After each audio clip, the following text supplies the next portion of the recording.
Students, एक बार फिर से स्वागत है आपका आज की इस क्लास में। तो बच्चों, आज की क्लास में हम प्रश्नावली 3.2 यानी कक्षा 10वीं की जो प्रश्नावली 3.2 है उसके कुछ प्रश्नों को करेंगे। जो प्रश्नावली 3.2 है उसमें हम मुख्य रूप से प्रतिस्थापन विधि के बारे में अध्ययन करेंगे, यानी हमें समीकरण युग्मों को प्रतिस्थापन विधि से इस प्रश्नावली में क्या करना है, हल करना है। ठीक है ना। तो चलिए आज की क्लास को स्टार्ट करते हैं। तो अपना जो पहला प्रश्न है बच्चों वो है, निम्न रैखिक समीकरण युग्मों को प्रतिस्थापन विधि से हल कीजिए। यानी हमें कुछ प्रश्न दिए गए हैं, उन सभी प्रश्नों को हमें प्रतिस्थापन विधि से क्या करना है, हल करना है। ठीक है ना। ये एग्जाम के पॉइंट ऑफ व्यू से बहुत ही इंपॉर्टेंट प्रश्नावली होने वाली है, यानी 3.2 और 3.3 ये ज़्यादा इंपॉर्टेंट प्रश्नावली है, क्योंकि जो क्वेश्चन पुटअप होगा, जो क्वेश्चन का बनने का जो चांस है या क्वेश्चन आने का जो प्रॉपर चांस है वो है प्रश्नावली 3.2 या 3.3 में से, यानी प्रतिस्थापन विधि का आएगा, या फिर जो 3.3 में हम पढ़ेंगे विलोपन विधि या उसमें से आएगा। यानी इन दोनों विधियों में से आपको एग्जाम में एक क्वेश्चन देखने को मिल जाएगा। ठीक है। तो चलिए आज हम प्रतिस्थापन विधि को समझते हैं कि प्रतिस्थापन विधि क्या होती है। देखिए, तो हमें देखिए बच्चों, दो समीकरण दिए गए हैं। एक तो है x + y = 14 और एक है x - y = 4। यानी इन दोनों समीकरणों को हमें प्रतिस्थापन विधि से क्या करना है, हल करना है। तो सबसे पहले आपको क्या करना है बच्चों, आपको जो भी दो समीकरण दिए गए हों उनको आपको सबसे पहले नंबरिंग करनी है, यानी इनको आपको समीकरण देना है। ये मान लीजिए, यानी इसको हम देंगे इक्वेशन नंबर फर्स्ट और इसको हम देंगे इक्वेशन नंबर सेकंड। ठीक है ना। यहाँ से अगर हम बात करें, ये यहाँ से मैंने डायरेक्ट सॉल्यूशन चालू कर दिया है। आप चाहो तो यहाँ से हटा के इसको यहाँ से हल लिख दीजिए, और हल में लिखेंगे हम x + y = 14, इसको हम समीकरण 1 मानेंगे, और x - y = 4 इसको हम समीकरण नंबर 2 मानेंगे। ठीक है ना। यानी आपको जो भी क्वेश्चन में दिए गए हों उनको आपको सबसे पहले नंबरिंग करनी है, 1 और 2 देना। इसके बाद हमें क्या करना है, इन दोनों समीकरणों में से कोई एक समीकरण को हमको लेना है। ठीक है ना। आप चाहो तो इसको ले सकते हो, इसको ले सकते हो। ठीक है ना। हम चलो समीकरण नंबर 1 को लेते हैं। यहाँ लेंगे हम समीकरण 1 से, यानी समीकरण 1 को ले रहे हैं हम। समीकरण 1 क्या है अपने पास, समीकरण 1 है अपने पास x + y = 14। ठीक है। अब प्रतिस्थापन विधि में क्या किया जाता है बच्चों, जो हमने समीकरण लिया है ना, ये समीकरण हमें समीकरण 3 बनाना होता है।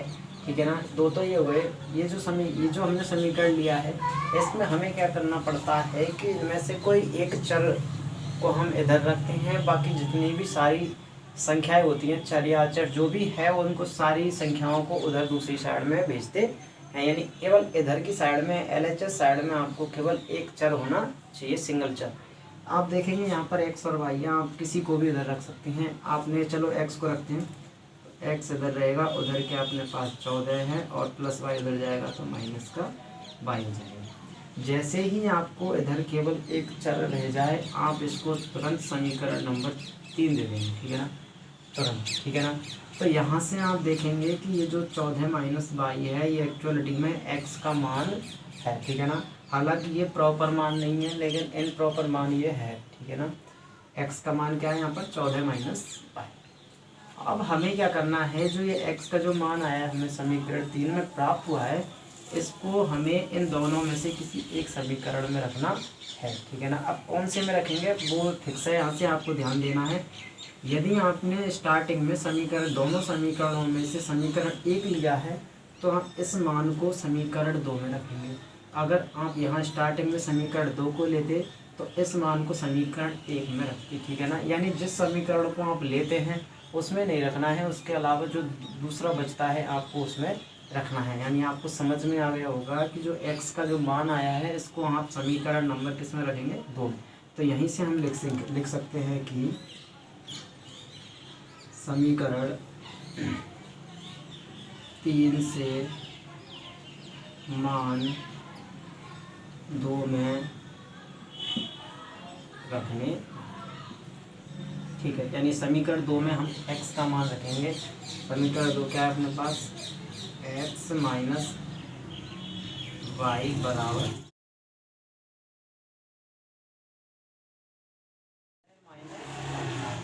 एक्स की जगह पे कितना रखना है 14 माइनस वाई, ये एक्स की जगह पे आ गया 14 माइनस वाई। इसके बाद क्या है यहाँ माइनस है, इसके बाद क्या है यहाँ वाई है, इसके बाद बराबर में क्या है 4, ठीक है ना।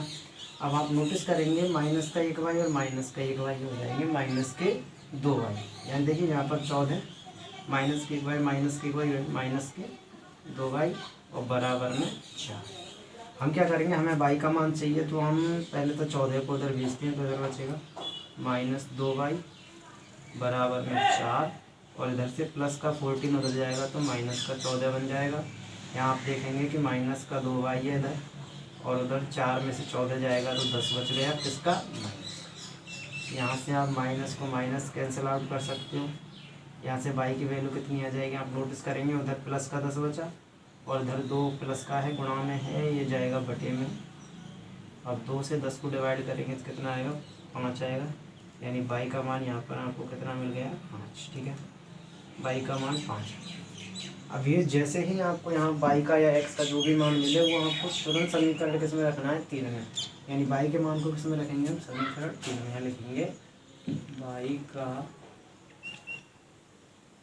मान समीकरण 3 में रखने का, ठीक है। समीकरण 3 क्या था अपने पास, x बराबर 14 माइनस वाई था। आपको देखो x की जगह पे x बराबर 14 की जगह 14 माइनस की जगह अब y है और y की जगह पे आपको कितना आया है 5, यानी y की जगह पे क्या रखेंगे, यहाँ से x का मान कितना आ जाएगा 14 माइनस 5 यानी 9। तो बच्चों हमें x और y के ही मान निकालने थे, तो y का मान 5 आया हमारा, x का मान 9 आया था, तो ये जो क्वेश्चन है हमारा कंप्लीट हो गया, ठीक है ना।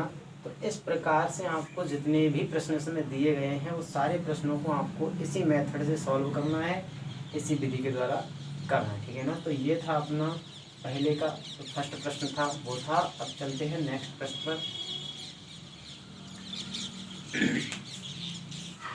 अब है बच्चों अपना दूसरा प्रश्न, s माइनस टी बराबर 3 और s बटे 3 प्लस टी बटे 2 बराबर 6, यानी ये दो समीकरण हैं जिनको हमने प्रतिस्थापन विधि से हल करना है, ठीक है।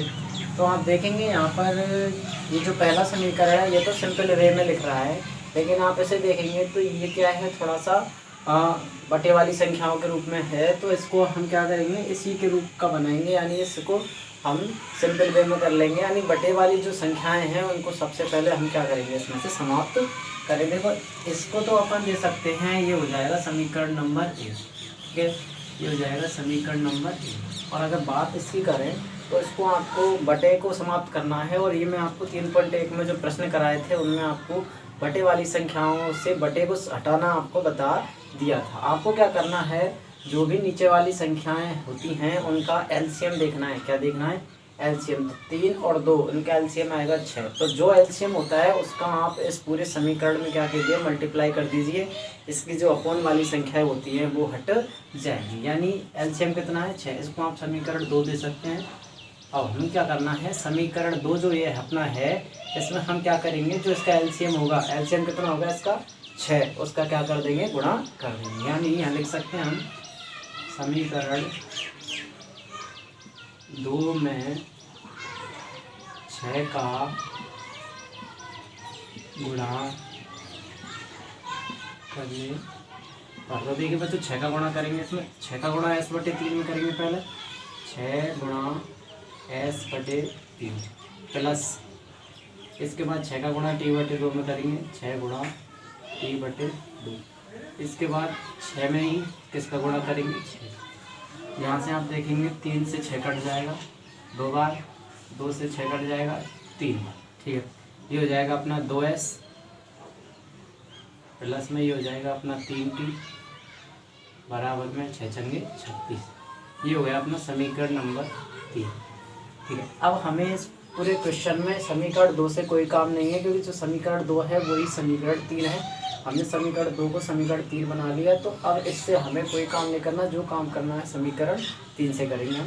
तो आगे वाले स्टेप वही हैं, दोनों समीकरणों में से कोई एक समीकरण हमें लेना है, यानी हम ले रहे हैं समीकरण 1 को, तो यहाँ लिखेंगे समीकरण 1 से समीकरण एक क्या है अपने पास, s माइनस टी बराबर में 3। हमने आपको बताया था कि इसमें से एक चर हमें इधर रखना है, बाकी सारी चीज़ें उधर भेजनी है। तो अपन क्या करेंगे, इधर s रखते हैं और माइनस टी को उधर भेज देते हैं। उधर क्या है 3 और माइनस टी उधर जाएगा तो प्लस का टी हो जाएगा। जैसे ही इधर एक चर रह जाए दोनों में से, आपको इसको तुरंत एक इक्वेशन डालनी है। तो 3 तक तो यहाँ कंप्लीट हो गया, ये हो गया 4 हमारा, ठीक है। अब हम क्या करेंगे, समीकरण 4 जो है वो s का मान है, और इस समीकरण 4 से s के मान को हम समीकरण 1 में तो रख नहीं सकते, क्योंकि मैंने आपको बताया था जिसको लेते हैं उसमें नहीं रखना बस। तो 1 लिया था हमने, तो इसको किस में रखेंगे, 2 में। 2 में नहीं रख सकते क्योंकि 2 का 3 बन गया, तो इसको किस में रखेंगे, 3। मैंने आपको बताया था 2 से कोई काम नहीं लेना हमने, तो 3 से काम लेना है, ठीक है। तो हम क्या करेंगे, जो s का मान है उसको किस में रख देंगे, समीकरण 3 में। यहाँ लिखेंगे समीकरण 4 से मान समीकरण 3 में रखने, ठीक है। समीकरण 3 में रखेंगे। सबसे पहले समीकरण 3 लिख देंगे, 2s प्लस 3t बराबर में 36। 2 की जगह 2 और s की जगह पर हम लिखेंगे 3 प्लस टी, 3 प्लस टी, ये हो गया 2s प्लस 3t बराबर में 36। इसका मल्टीप्लाई कीजिए अंदर, 2 का 3 से करेंगे तो 6 प्लस 2 का t से करेंगे तो 2t, बाहर क्या है प्लस में 3t बराबर में 36। आप देखेंगे यहाँ 2t और 3t 5t हो जाएगा, 6 इधर में 2t और 3t 5t हो गया और बराबर में 36। यहाँ से 6 को भेजेंगे उधर पहले, तो 5t बराबर आ जाएगा 36 और 6 प्लस का उधर जाएगा तो माइनस का 6 हो जाएगा। यहाँ से t का मान कितना आ जाएगा, 36 में से 6 गया तो उधर 30 बचा, और ये 5 गुणा में ये कहाँ चले जाएगा, बटे में। और 5 से को 5 का भाग 30 में देंगे तो कितनी बार जाएगा, 6 बार। यानी t का मान यहाँ पर आपको 6 मिल गया, कितना मिल गया, 6। अब क्या करना है बच्चों, जो t का जो तुम्हारा मान आया है उसको हम रखेंगे समीकरण नंबर 4 में। इसमें रखेंगे समीकरण नंबर 4 में। क्या लिखेंगे, यहाँ कर देता हूँ, t का मान समीकरण 4 में रखने। समीकरण 4 क्या है अपना, s बराबर 3 प्लस टी। अपन को क्या करना है, s की जगह s, बराबर की जगह बराबर, 3 की जगह 3, प्लस की जगह प्लस। अब t और t की जगह पर हमें रखना है 6, तो यहाँ से s का मान आ जाएगा 3 और 6, तो ये है हमारा s का मान, ठीक है। s का मान 9, t का मान 6, और हमें s और t के मान ही इसमें निकालने थे। ये है इसके हल बिंदु, यानी हल। ये था अपना दूसरा प्रश्न। चलते हैं नेक्स्ट प्रश्न पर। अब है बच्चों अपना जो प्रश्न संख्या 3 है इसका, वो है अपना 3x माइनस वाई बराबर 3 और 9x माइनस 3y बराबर 9। यानी ये 2 समीकरण है और इनको हमें प्रतिस्थापन विधि से हल करना है। यानी सबसे पहले इसको समीकरण 1 दे देंगे और इसको दे देंगे समीकरण नंबर 2। अब हम दोनों में से कोई एक समीकरण पुटअप करते हैं। हम समीकरण 1 को लेते हैं नॉर्मली, तो हम लिखेंगे समीकरण 1 से, या आप समीकरण 2 को लेकर भी कर सकते हैं। समीकरण 1 से, समीकरण 1 क्या है अपने पास, 3x माइनस वाई बराबर 3। हमें क्या करना है, इधर की साइड में केवल एक चर रखना है, बाकी सारी चीज़ें उधर भेजनी है। तो आप x रख सकते हो या y रख सकते हो। मेरा मन x रखने का है तो मैं इधर x रखता हूँ। तो यहाँ से 3x बराबर 3 और माइनस वाई उधर जाएगा तो प्लस वाई, यानी अभी मैंने माइनस वाई को उधर भेजा बस। अब यहाँ से x का मान चाहिए तो 3 भी नहीं चाहिए, यहाँ से तो 3 भी नहीं चाहिए, तो यहाँ से x, और हम क्या कर सकते हैं यहाँ से 3 प्लस वाई और बटे में 3, ठीक है। इस प्रकार से भी इसको कर सकते हैं। आप चाहो तो इसको दूसरे तरीके से भी कर सकते हैं।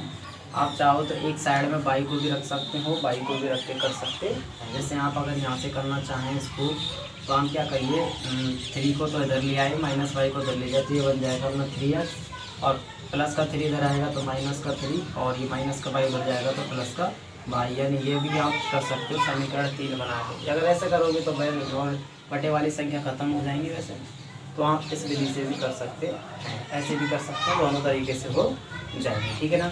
चलते हैं इससे ही करते हैं। चलो, ये हो गया अपना समीकरण नंबर 3 हो गया, ठीक है। आप अगर इससे करना चाहें तो इसको समीकरण 3 दे देंगे, फिर इसको करने की आवश्यकता नहीं। ठीक है, समीकरण अब हमें क्या करना है, समीकरण 3 को किस में रखना है, समीकरण 2 में। यहाँ देखिए समीकरण 3 से x का मान 2 में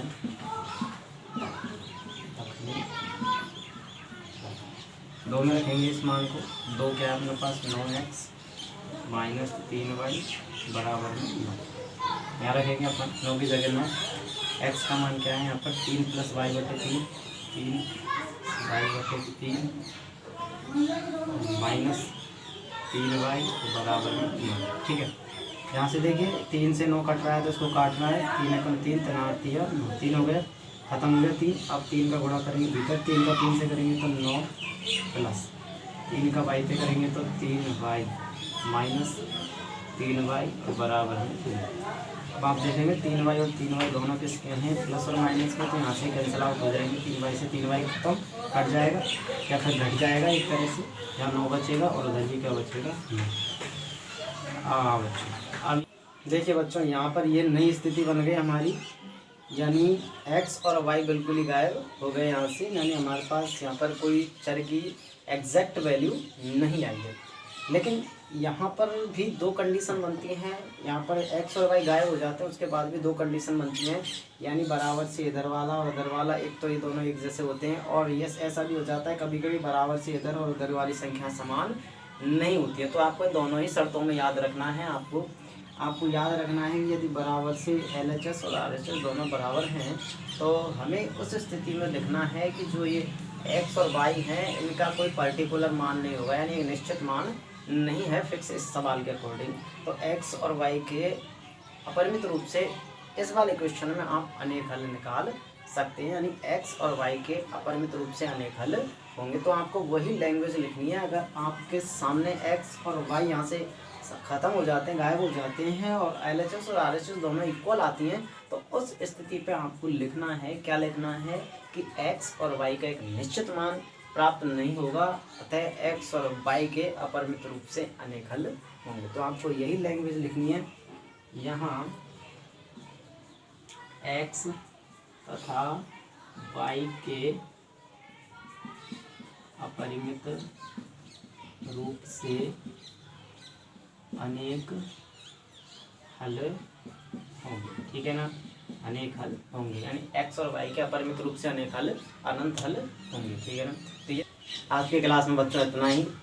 उम्मीद करते हैं आज की क्लास आपको समझ में आई होगी। जितने भी 3 प्रश्न कराए थे वो आपकी समझ में आ गए होंगे। अगर आपको थोड़े भी डाउट रहता है तो आप हमें कमेंट बॉक्स में कमेंट कर सकते हैं कि सर हमें यहाँ डाउट है, आपको कोई भी प्रश्न पूछना है ठीक है ना, तो आप हमें कमेंट बॉक्स में कमेंट कर सकते हैं, या फिर आपको वीडियो में हमारा व्हाट्सएप नंबर मिल जाएगा, आप उस पर डायरेक्टली मैसेज कर सकते हैं, जहाँ से आप अपना डाउट पूछ सकते हैं। ठीक है ना। और यदि आप पहली बार इस चैनल पर हैं, वीडियो को पहली बार देख रहे हैं, तो आप चैनल को सब्सक्राइब कर सकते हैं। और वीडियो अगर पसंद आई हो आपको तो आप वीडियो को लाइक कर सकते हैं। ठीक है, साथ ही साथ अपने दोस्तों को शेयर कर सकते हैं, अपने फ्रेंड्स को शेयर कर सकते हैं, जिससे वो भी इस क्लास का फ़ायदा ले सकें। ठीक है, तो मिलते हैं आपसे नेक्स्ट क्लास।